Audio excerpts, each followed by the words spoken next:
Mr. Red Bull Racing, you thought you could get away from me, aka Christian Edward Johnston Hoerner. He's the longest serving F1 team principal, and I know his story because he's put it out there, but I never feel like I know him. His come up is one of family, hustling, and building a motorsport dynasty that I think has no bounds. He's not only made it to F1 as pretty much an outsider, but he's managed to stay at the very top. But there is a lot more to this Spice Boys success story than you realise.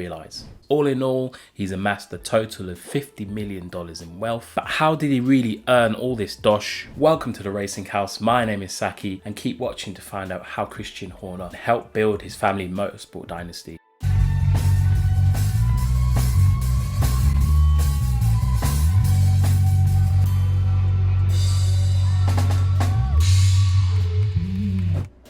Now, if you haven't noticed, I love business people in F1. Toto Wolff. For me, he was the man in F1, but Christian is arguably better than Toto from a business point of view. He's incredibly underrated, but to really understand the man that is super good at crafting compelling motorsport stories, we need to look at where he came from, and I think we've got some investigating to do. So let's throw it back. The year is 1973.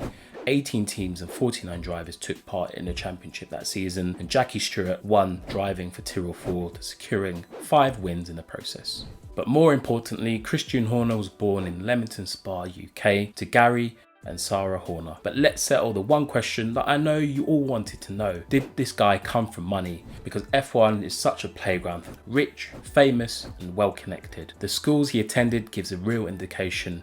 He went to Arnold Lodge, setting you back £12,829 per year, and then Warwick School at an average of £13,220 a year. And in case you're wondering what was this guy like at school, he has stated that he was far too cunning to ever be in the detention room, was too good to play pranks, but wasn't a teacher's pet.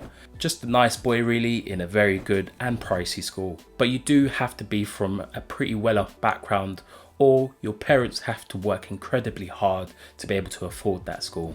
Well, Christian has stated that his granddad was in a senior role at Standard Motorsport Company as head of purchasing, a pretty huge company back in the day. His granddad went on to set up his own agency supplying parts. Christian Hoerner's dad then joined the family firm, going on to have a very successful business. Christian has said that his mum was a teacher, but also had other jobs. Growing up, his dad always had multiple cars on the drive, a Reliant Scimitar, a Triumph Stag and a Jaguar XJ, which for the 1970s means significant wealth. You're probably wondering, why am I going into so much detail about family? From these foundations built by his father and grandfather, he's helped build out the family business and turn it into a motorsport dynasty. So how did it all start? Firstly, when he wanted to get into karting after seeing a car at a house viewing with his parents, the energetic Christian managed to get the people selling their house to promise that they'd leave it behind after moving.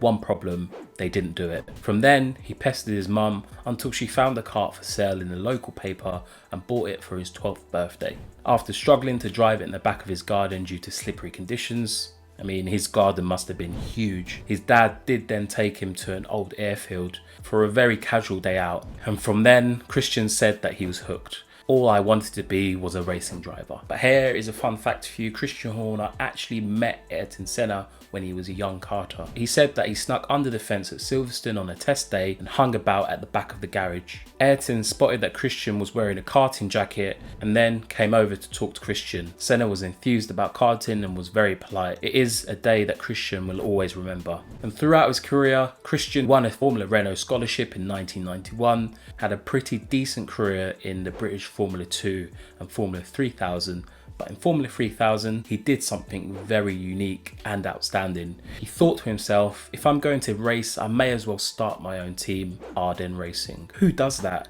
That is some serious bravery there. He realised he didn't have what it takes to make it to the very top of motorsport, i.e. F1.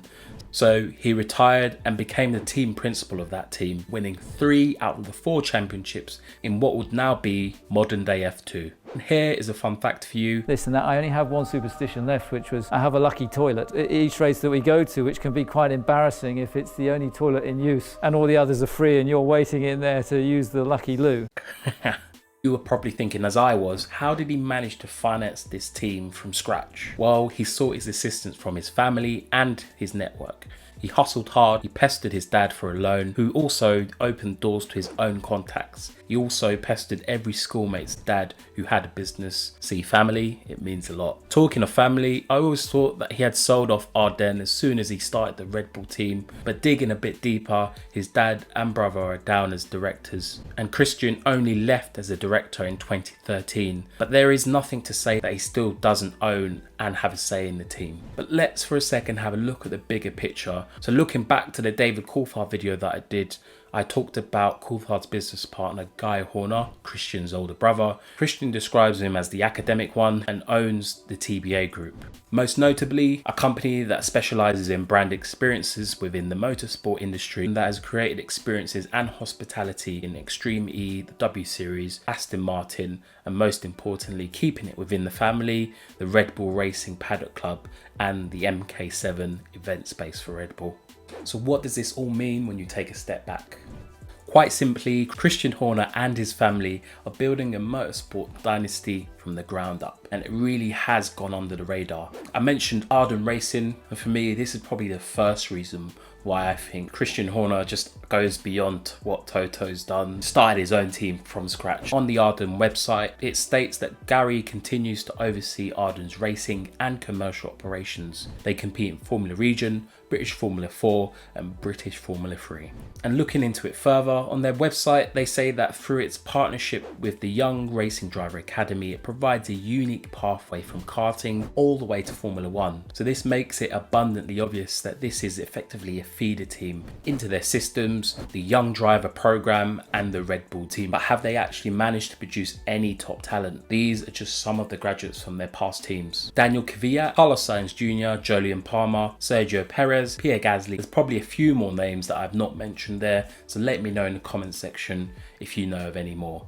And quite noticeably about all these names, they came through from 2005 to 2013, around the same time that Christian launched the Red Bull team, and then the year that Christian resigned from the directorship at Arden. And then Arden stopped competing in F2, so that was a play in the pre-F1 driver market, and they also have a heavy influence in the pre-single seater market. And looking further into the activities of the Hoerner family, Jamie Hoerner, who Christian describes as a complete hooligan but still successful, owns something called the Young Driver Academy Limited, who in their own words focus on working with the F1 stars of the future.